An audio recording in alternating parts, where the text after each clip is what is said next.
प्रदेश के उपाध्यक्ष हैं, उनका जो विषय चल रहा है कि आपसे उन्होंने मल्टी खरीदी है, जो फ्रीगंज में मल्टी है उसका विषय चल रहा है, और उस मल्टी के ऊपर एक आभास नाम का कोई लड़का है जो कि आपत्ति ले रहा है कि मेरे पिताजी द्वारा उनको बेची नहीं गई। तो उस विषय पर आपका क्या कहना है? मेरा कहना है कि जो बच्चे आपत्ति ले रहे हैं वो बिल्कुल झूठ है, इसमें कोई भी सच्चाई नहीं है। ये बच्चे बिल्कुल फ्रॉड हैं। और मैंने ये मल्टी जो है मेरी वाइफ ने जो है आज 31 मार्च 6/3/17 को जो है वो बाकायदा रजिस्ट्री से खरीदी। किनसे खरीदी थी? अपने इनके पिताजी से। उनका नाम था रविंद्र जी शर्मा, है ना।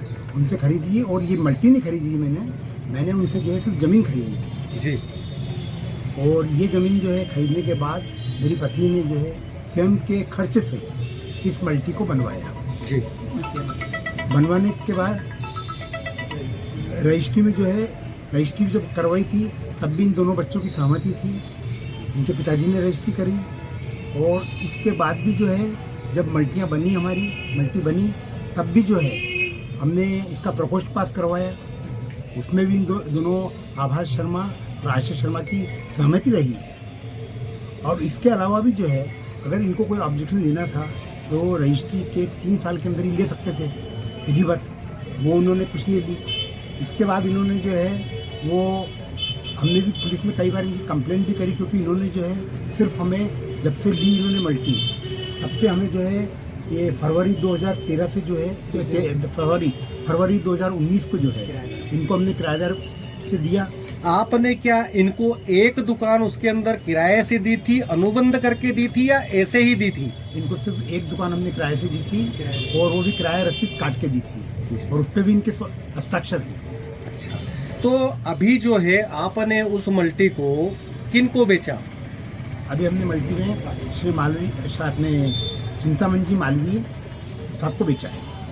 अच्छा, अब उनका आज आपने उनको कब्जा दिया, उस समय पे आभास जी ने, अभी का मामला है, आभास जी जिनका उस बिल्डिंग से कोई लेना देना नहीं है, जबरदस्ती की गुंडागर्दी है उनकी, लेकिन उनका कहना ये है कि चिंतामणि जी के लोगों ने और उनके लड़के वगैरह ने जाके वहां पर कब्जा लिया, ताले तोड़े और वहां से उनका कुछ सामान ले गए। तो आप ये बताइए कि उनकी दुकान का सामान आपकी मल्टी में कैसे आ गया? मल्टी में उनका सामान था ही नहीं ना कोई। अच्छा, तो आएगा कैसे? और अगर इसके बाद भी जो है मैंने इससे मालवीय जी का जो है जब ताले तोड़ने की बात जहाँ तक है तो भाई उनकी मल्टी है, वो कुछ भी कर सकते हैं। मेरे पास उनका फ़ोन जरूर आया था सुबह कि भाई जो है हमको इसकी चाबी हमारी लग नहीं पा रही जो आपने दी थी, तो हमें आप देख लीजिए वो गलत चाबी तो नहीं आ रही है। मैं उस समय बाहर था, सिटी में नहीं था, तो मैंने जो उनसे कहा था, मैंने कहा सर आप वेट करो, मैं उज्जैन पहुंचने के बाद जो है आपको चाहिए बता सकता हूँ। क्योंकि मेरी ये मल्टी जो है वो मेरी वाइफ के नाम पे थी। मेरी वाइफ ने की डेथ हो गई है, उनने अपने रजिस्टर वसीयत द्वारा जो है वो ये मल्टी जो है ये मेरी पुत्रवधू क्या नाम उनका अपने ऋचा अग्रवाल के नाम पे जो है वो उन्हें वसीयत के द्वारा दी है और ऋचा अग्रवाल ने ही मालवीय जी को बेची है।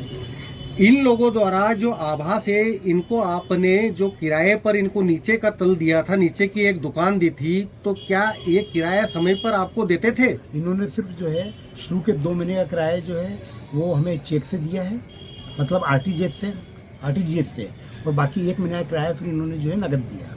इसके बाद इन्होंने आज 19-20 महीने हो गए कोई किराया हमें नहीं। कितने महीने हो गए जो इन्होंने किराया नहीं दिया? चिंतामणि जी को रजिस्ट्री करने के पहले तक कितने महीने हो गए जो इन्होंने किराया नहीं दिया है? इन्होंने जो है लगभग जो है 24 महीने का किराया नहीं दिया। 24, 25, 26, 27 महीने का किराया नहीं दिया।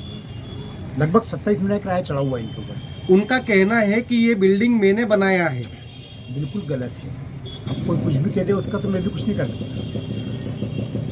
आपसे आखिरी सवाल ये पूछना चाहता हूँ कि इस विषय के पूरे विषय के अंदर जो उनका कहना है कि हमारी मल्टी में, तो स्वाभाविक सी बात है, आपका ये कहना है कि जब मल्टी उनकी नहीं है तो उनका सामान वहाँ पर कैसे आएगा?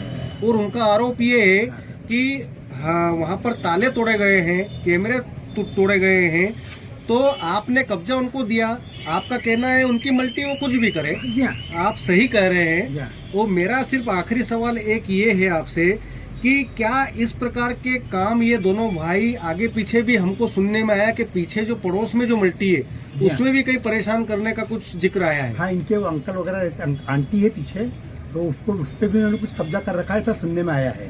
अच्छा, इसके अलावा जो है इसके अंदर हमें कई बार जो है इन्होंने किराया भी नहीं दिया, अपशब्द भी बोले, गाली गलौज भी करी, और हमने उसकी शिकायत जो है माधवनगर थाने में भी करी है, जी। और हम काफी परेशान थे इनसे। आपने विधिवत तरीके से रविंद्र जी शर्मा से मल्टी को खरीदा जी हाँ।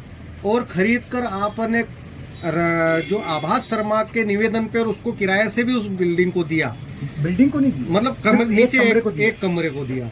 और दूसरा ये है कि आभास शर्मा और उनके भाई के मन में ऐसा आया कि ये बिल्डिंग बिक चुकी है, हमने अग्रवाल जी को बेच दी है, तो उनने आपसे निवेदन किया कि हमें एक इसके अंदर एक दुकान दे दो। जी तो हाँ। दुकान इन्होंने लेने के बाद में आपको 2 महीने का 2-3 महीने किराया दिया, उसके बाद में कंटिन्यू आपको कोई किराया बिल्कुल नहीं बिल्कुल दिया। 3 महीने का किराया। कुल मिला के ये जालसाजी कर रहे हैं, फ्रॉड कर रहे हैं, जी हाँ।